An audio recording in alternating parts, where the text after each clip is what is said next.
Stir Up Sunday. I want to think a little bit with you about the two readings we've had this morning, from the Old Testament, Psalm 95, and from the New Testament, Matthew chapter 24. For those of you who attend worship here, you will have recognised Psalm 95 as the opening part of Matins. Psalm 95 is often simply referred to as the Venite. So let's look at that for just a moment. It can be split into three sections. The first part of it, from verse 1 to 5, is a gentle reminder of who it is that we have come to worship. O come, let us sing unto the Lord.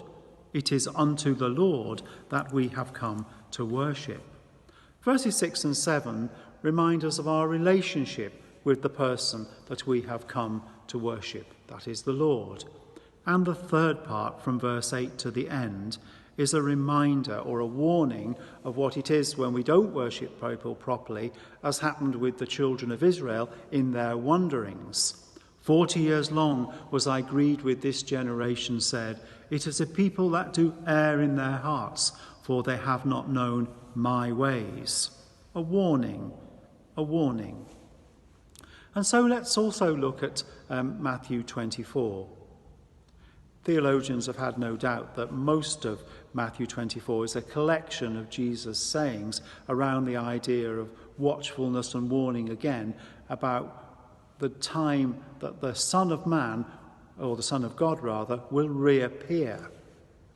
So we have that story of Noah, the women in the field, and the thief, and the idea again about all these people not being prepared and ready for when the Son of God will reappear and come again. Watchfulness and waiting.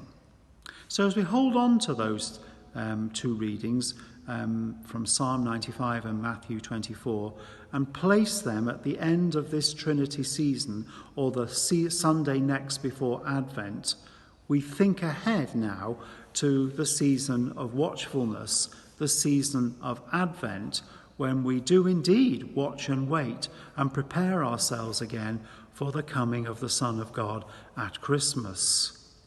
There's a lovely old fable which is often told, which illustrates this particular idea of watchfulness.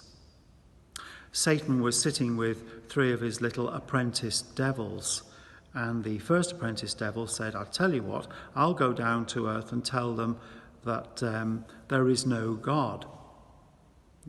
Satan looked at him and said, well, you'll not delude many people by that, because very few of them do in fact believe in God. The second little devil looked at Satan and said, well, I'll tell you what, I'll go down and tell them there is no hell. Again, Satan said to him, don't bother. He said, there are very few of them down there that believe in hell either. And then the third little devil looked at Satan and said, I'll go down and tell them that there is no hurry.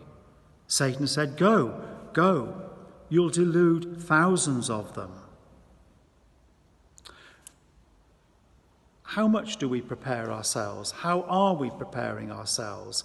How much are we watching and waiting for the Son of God in all its love and manifestation at Christmas? We move now out of the season of Trinity next week into this season of Advent, when we watch and wait and prepare ourselves for Christmas. God stirs us up indeed. Stir up, O Lord, the wills of thy faithful people.